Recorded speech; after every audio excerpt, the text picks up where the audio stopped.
Hey, I'm Rachel, founder of the WellBeing Project, and this is a quick video to share with you how the personal inventory, the WellBeing Personal Inventory works. So I'm just going to take you through accessing it and then using it and show you kind of how it can give you clarity about how well your needs are being met. So let's check it out. So this is the page. If you haven't bought the inventory, then this is where you would come. This button, because I already have it, it just says view course, but before you buy it, it'll say like buy now or purchase now or something like that. But anyway, once you have it, you can either come to this page or you can always just, whatever page you're on, you can always just go to your profile and go to products and it will be right there. So we'll go here and click on it, and let me go back to the beginning here. Okay, so this is the first page you'll see when you open the product. And it is going to give you a little bit of information, which I'm also giving you right now, which is that you really do want to save, like set aside a good 30 minutes to do to score all the areas thoughtfully. So you don't need to spend a lot of time on each statement, but you just want to not be in a rush so that you can thoughtfully score everything, and then your data is more accurate and more helpful. So it's going to take you through 5 different areas: nourish, rest, exercise, maintain, and eliminate, for your body and for your being, your psychology, your inner life, the immaterial part of you. So that is that. Then you'll click to the next page, and this is just kind of a note saying that the scale works. All of the statements are phrased in the ideal. So you're not expected to have a perfect score on any statement or many of them. So this is not a test. This is not a performance review. This is really, really about getting to where your actual needs are. So no one else has to see this. You really want to actually score according to what you feel is real, not what you feel you should, what should be the case. You're literally just, like this says, kind of gauging the weather, right? You're just trying to look at the conditions. You're not judging them in any way. Okay, so this is the scale, subjective units of value, and you'll see it talks here about, when you go to the doctor and the doctor says on a scale of 1 to 10, how bad does it hurt? That's subjective units of distress. So this is the opposite, because in that case 10 is really bad, in this case 10 is really good. So you're going to just use this scale kind of to feel into where you relate to each statement. So again, each statement is phrased in the ideal, and so if it completely is true for you, then it's a 10. But other than that, you're going to kind of just gauge where you are on that scale. And it doesn't have to be super precise. You don't have to think a lot about it. Like, just go with your gut instinct and move on. Like, don't really belabor it. There are like enough statements to get enough data. So if you're a little bit iffy on some of them, just pick a number and move on. If some of the statements don't apply to you at all, then don't put a number to them, because I don't want them to be included in your average. So just if there's a statement and you feel like it just is totally irrelevant to you, don't score it. Just leave it. All right, so that's how the scoring works. And then here is where you get to the tool and you can access it. So there's a couple of screenshots down here to give you more, just also to guide you. But here we are. We're just going to go through it. Okay, so it's going to ask you if you want to make a copy, and you want to make a copy. And voila, here you are. You have your very own personal well-being inventory. Okay. So on this first, you'll see here there are 6 worksheets within the file. The first one is instructions, and you can always come back here if you have any questions, but I'm kind of showing you, so we won't go ahead and read this, but yeah. Okay, so here is the first sheet. So the first sheet is all of the sections to do with your body, and then the second sheet is all of the sections to do with your being. So there's 5 sections in total. That's nourish, rest, exercise, maintain, and elimination. So you'll go through each statement. So I choose and eat foods that leave me feeling nourished, steady, and satisfied. So these are pre-populated. There's at least one pre-populated, so that the results page just doesn't have a bunch of like error messages on it. It just has some numbers in it, but you can go through and adjust them to reflect your scores. So we'll say, yes, I'm going to leave a 7 there, and then I regularly include fresh fruit, vegetables, and a source of protein in my meals, and I'll say yes for that too. I limit highly processed foods and added sugars. We're going to be more neutral on that one, right? So you're just going to go through every statement. And then once you have completed all of the ones in the body workshop or worksheet, then you'll move over to the being. And then you'll go through those. So I regularly feel joy, awe, gratitude, and wonder. Yes, that's a 10 for me. I make time for things that uplift and energize me. I would say yes, I do. I expose myself to people, art, music, or ideas that truly inspire me. Yes, I do. Right, so you'll just do the same thing. Go all the way down through all of these. And when you finish the second worksheet, you'll be able to go and see your results. So then you'll click over here to results, and your scores will be here, your average, Nourish being, here, let's just go back to that.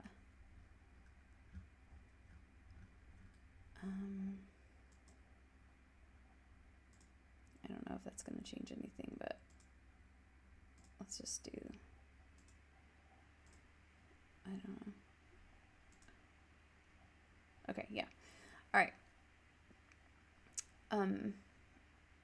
So now you have you have just the actual averages here. And then you have obviously a bar graph here showing you where everything is. And then this is my favorite part. And this is the radar graph. And why this is so important is because when you think about it in terms of nature, and you think about the rings on a tree, there's symmetry to that. And so it's not, what you're not looking for are like 10s in some areas and then 2s or 3s in others, which means there's a lot of imbalance. What you want is a fairly symmetrical ideal. So even if everything is sort of in the middle around the 5s, right? At least what that means is nothing's being neglected, or so you're aiming not for high numbers, but you're aiming for symmetry. So this is the radar graph really shows that. So this is your scores, and it gives you some clarity. You can see what area is going to be really good and where you need to direct some attention. So after you have your scores, you could either, pause here if you've, spent some time and you want to take a break, or you can just go ahead and go straight to the worksheet and use the worksheet. So the worksheet is going to help you drill down to identify what single action that you could do in the next week consistently that's going to make the most, the biggest difference for your well-being. So how this works, and you have this worksheet right here in the spreadsheet document, but you can also go here to the PDF version and print this out. And then when you print it out, you can have, you can have, just a stack of them and then do them consistently and then compare over time. So that's the PDF, the printable that you can use too. So, but here we'll just show you how this works. So what you want to do is you want to look for your lowest scores. So you're going to look for the two lowest areas, like the total area. And then, so we'll go back here, let's see, to our results. And our lowest was, rest body and elimination for the body. And they were both a 5. So I think that's already in there. So let's go look here. Yep, and so 5 and 5. Okay, so now those are our two lowest areas. Now let's start with area 1, which is the highest priority because it was the lowest, right? And that is rest being. Really? Oh no, rest body is what sorry. Okay, so rest body. So now I'm going to go back, and what I want to do is find the 3 lowest statements in that section. So I'm going to go back to body, and then rest body. Okay, so there's not really, I didn't fill anything out, but let's just put some numbers in here really quick. 1, 2, 3. Okay. So, so we'll say that these are our 3 lowest statements in that section. So you're just gonna right click, just copy it, bring it over to the worksheet and paste it in here. I like to paste that so it only brings the text over. It doesn't alter the formatting around it, if you know what I mean. Like the boundaries, I just like to keep them in place. All right, so then we come back here, and that was I fall asleep. This is our next lowest one, so we're gonna copy, put that in the worksheet, and paste it. Oh, and the score was 1, and then 2, right? And then back, and the final statement was copied here, paste it, 3. Okay, so those are my 3 lowest statements in this area. This actually, you could do is, well, I won't mess it around. This really is all the same thing. It's one area, so it's all rest body. Okay, now the second area was elimination for the body. So just make sure you note that. And let's go into elimination. Okay, and again, let's just put some scores in here so we can do 0. I'm not even looking at what these are. Okay, so these are our 3 lowest statements. So I'm going to copy the 3 lowest, put them in the worksheet.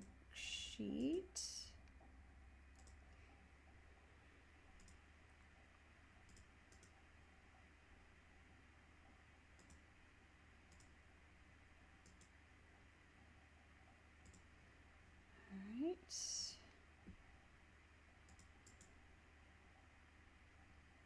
Copy. All right, and then it was 0, 1, and 2. Okay, so now what you have in these 6 statements, these are the lowest whole areas and then the lowest 3 statements in each. the goal is not to look at 6 statements, it's to select from these 6 statements which of them feels the most, the highest priority, which intuitively do you feel like is going to make the biggest difference. It's going to help narrow down what you can focus your attention on. So there's some reflection questions here. So how do I feel about seeing these scores, right? So these are, fairly low, which means, I'm probably struggling really significantly with rest, feeling pretty burned out, feeling all of the effects in my waking life from not having good rest at night or whenever I would sleep. So I might just want to reflect on, the reality of looking at how much this needs attention compared to other areas of my life. Okay, so I might put down some feelings about that. And then what feels most urgent.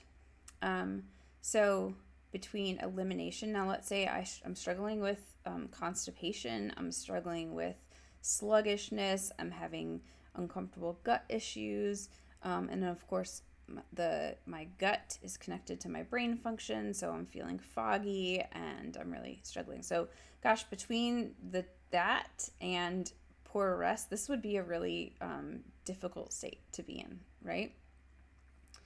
So it doesn't mean that we have to overhaul a lot, because what you'll see is when you select one simple actionable step and commit to that, it has knock-on effects. So doing something for, let's move through the reflections and then we'll talk about like selecting one tending practice. All right, so what feels most urgent?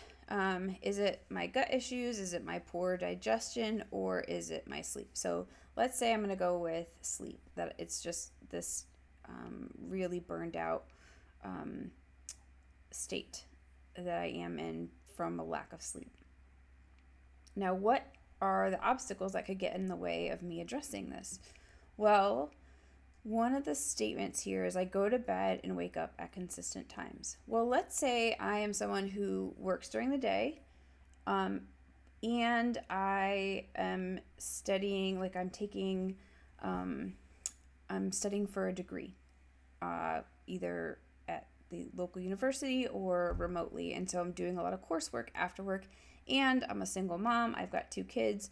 So between all of that, I'm always trying to fit all this stuff in. Then my kids have activities and doctor's appointments, and so sometimes I'm up late doing research papers or studying or doing assignments, and so I just don't have the ability to set a bedtime. Or let's say I work second shift a couple days a week, and so some nights I'm going to bed at like 10, and then some nights I'm up all through the night.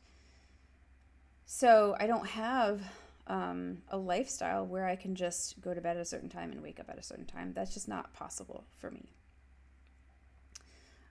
So then I still want to address my rest, but what I'm going to do is look for ways that I can protect it and enhance it in other ways.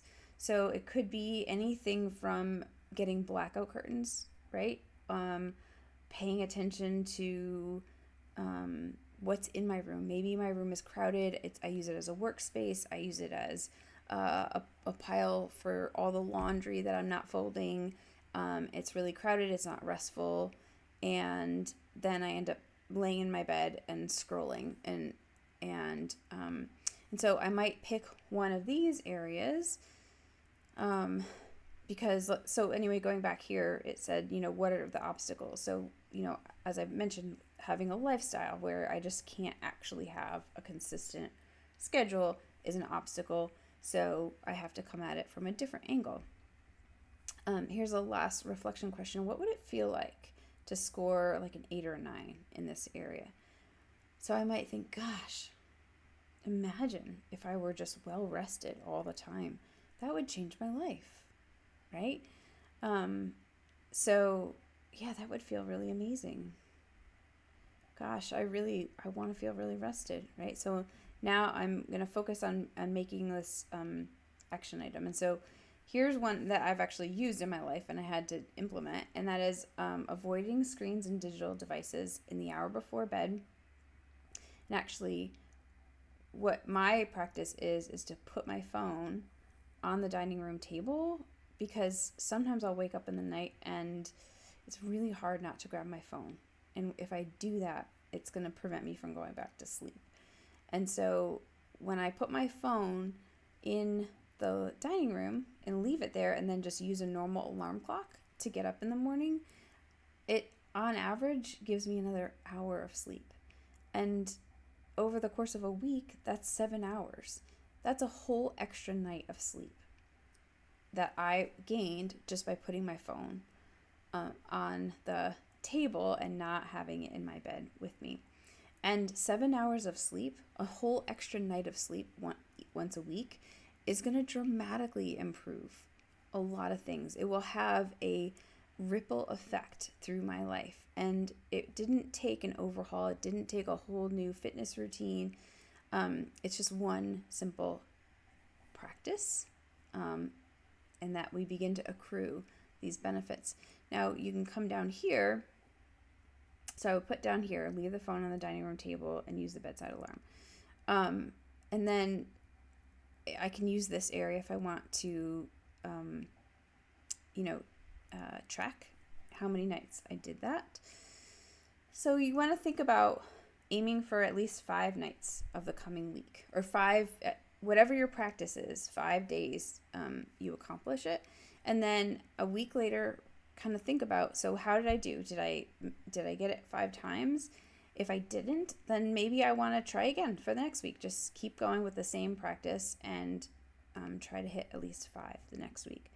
If I did, and I feel the benefits of it, I might want to just keep on with that. And then I might want to pick another area, right?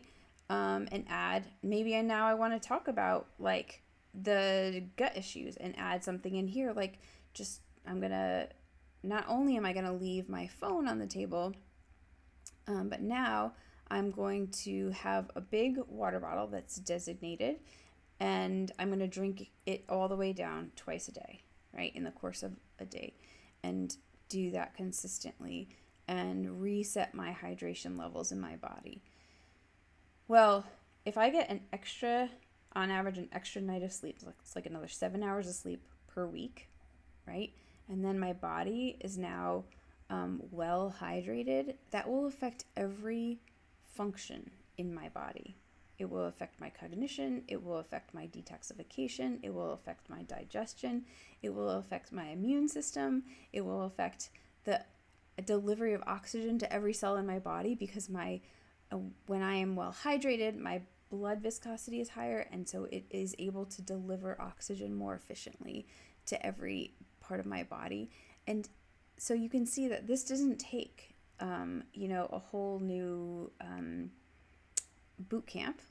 It is 1 week of one practice, and when that feels good and when that's built in, one more practice, right?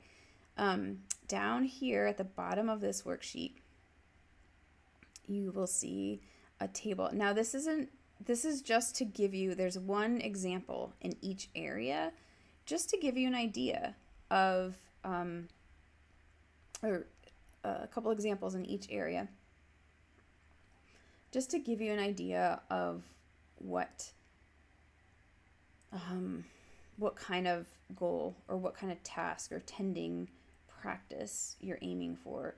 So you can see that they're really reasonable, really doable, and that's what you want. You don't want some, 100 push-ups a day or something, right, that you're probably not going to do. You want something that you can actually do with consistency without it being too intense.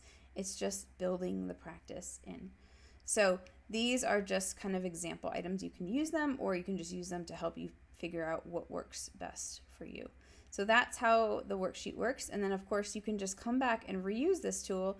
Just go through all of the statements again, like in 6 weeks, and then see what your results are. And it really does help you. And if you print out the worksheets, right, then you'll have a record of what you managed to work on over time. And yeah, so that is the personal well-being inventory. And if you on this tab, there's a link for I'm about to put it in there. Actually, it's not there now. But every week I have office hours now. So if you want to come and just drop in and visit with me, my schedule will be linked there, and then you can just join me for office hours, and we can talk about this tool if you need some help with it, or if you want to process something, or if you want to talk about anything else related to your well-being. That's what those office hours are for. And thank you so much for watching. I hope that this is a real benefit to you.